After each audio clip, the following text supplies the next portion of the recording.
and we're here with the star of At Any Price, Mr. Dennis Quaid, and the director, Ramin Barani. And you guys have a little bit of a task ahead of you. You're opening up today, May 3rd, against Iron Man 3. How you feel about that? What is that? Yeah, exactly. This weekend? Well, and I think it's a much different movie. I think it's a movie for people who are looking for something with a little more substance. And I had to ask you, Ramin, you don't work with a lot of professional actors. I mean, a lot of your movies have been with people who are, more real, not real life, but more people without a lot of experience. So when Dennis Quaid signs on to do this, how do you feel about your prospects? I feel pretty good. Yeah. That's why we're sitting here today. I love Dennis's work since I was a kid, especially Breaking Away and Far From Heaven and all his roles. And, he's usually playing a very traditional hero. And I like the idea that together we could turn that upside down. And in many ways, he's playing an anti-hero. He's playing a Willie Loman type character from Death of a Salesman. And so he's a corrupt businessman. It's not just about farmers, it's about businessmen. And there's something really fresh about the film, and I think Dennis's role, I was lucky to work with him. Well, and it is a different role. I mean, I think you hit it on the head. It's about more than just, say, farming. And I think that the simple answer is, it's about all these people who are living on these family farms. But, I mean, your character, the thing I really liked about it, and maybe this is what appealed to you to do the movie, but, there's these different layers that you get to peel back a little bit at each time. So at what point do you decide, hey, now I'm going to show a little bit of this, I'm going to show a little bit of that, and was that kind of the challenge for you? Well, you're right that this is not a movie just about farming. I mean, the name of the game, it's really about Wall Street has come to farming, the farming industry. It's a huge multi-billion-dollar industry these days, and that's put a lot of pressure on traditional farm families, which are going out of business. They're disappearing from our landscape. Now you have 35,000 acre farms that are farmed by 5 people, and they're really a huge business. And Henry Whipple, the character I play with, Ramin and I talked a lot about Death of a Salesman and the Willie Loman character, who's chasing this American dream. He's had this farm passed down to him by his father, and his father before that he's trying to give it to his sons who don't want it. They have their own dreams, but the pressures of the world that he's living in has caused him to sort of do some corrupt things. He's corrupted himself in the meantime, and he's compromised a lot of his values, and presents this confident exterior to the world, but underneath he's a broken man, and he starts to crack during the movie. Well, and that's the thing I loved about your portrayal, because I'll admit it. Early on, I'm sitting there, I'm watching, I'm going, God, he's kind of playing this guy like he's full of baloney, and is Dennis? Yeah, well, exactly. And I'm like, man, maybe Dennis is going too far. But no, then you get those chances to show he's full of baloney to everybody else but himself, and maybe even more to himself. Well, I think he's actually inside. He feels different on the inside than on the outside. That's for sure.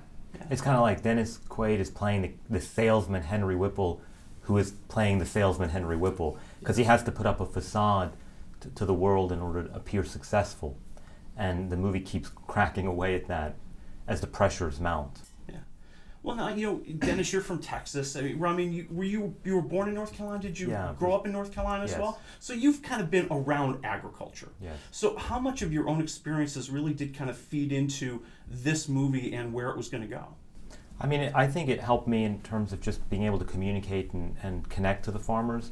I spent many months living with farmers in Iowa and in Indiana and other places, and I found them to be very friendly, very open, just really, really good people, and they loved their community and their neighbors. And what was unique about the situation now, which makes the film so modern, is that these pressures to expand or die, to get bigger, get out, had created a situation where a farmer was prepared to cut his neighbor out.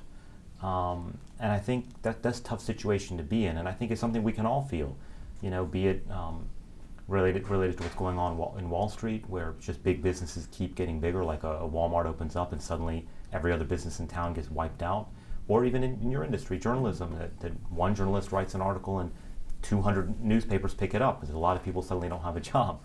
So I think these are things we all feel. Well, and there is competition, a great deal of competition. I mean, you guys know, in Hollywood, one of the most competitive industries ever. And, Dennis, you've successfully worked for a long time now. And, what's kind of the secret to your continuing and being involved in all these great projects? Perseverance. Yeah. That's really what it is. Just, I'm grateful to still be here doing what I'm doing. And the only strategy I've had is to play as many different types of roles as possible in as many different genres. And it keeps it interesting for me, and I still have fire in my belly for it. So that's the thing that probably keeps me still hanging around. Yeah. What was it about this movie in particular that gave you that fire?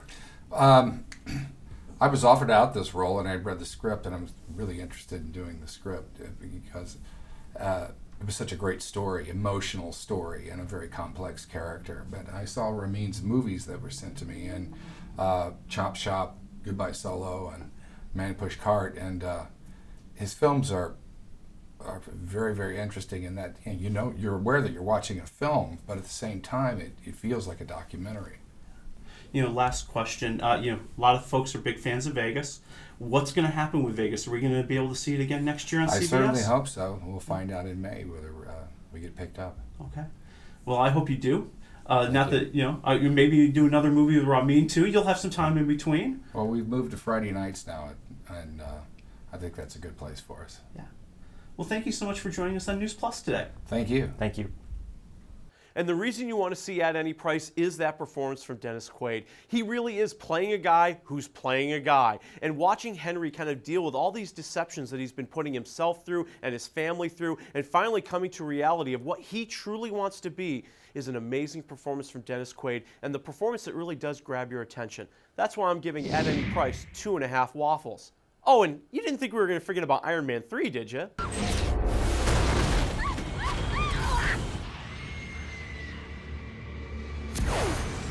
How many in the air?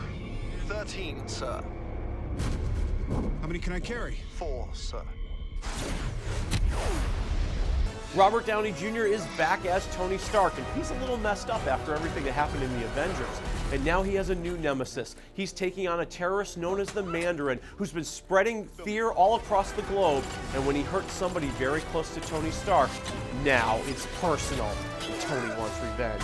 And I gotta tell you, Iron Man 3 is one of those movies where it's kind of okay in the beginning. You can sense there's a lot going on here. Director and writer Shane Black is desperately trying to introduce all the characters and all the stories and trying to give everybody a little something to do. But it's that last act that makes Iron Man 3 the movie you've been waiting for. It's just action-packed. It builds to a climax that's gonna have you cheering, and it even gives Gwyneth Paltrow something to do. And we should give her more to do because I'm sick and tired of her stupid blog. Iron Man 3 is a clear indication that it's time for Robert Downey Jr. to stop. Put an end to Iron Man right now. Go out on top, because it seems like Iron Man's running out of a little bit of juice. I'm going to give Iron Man 3 waffles.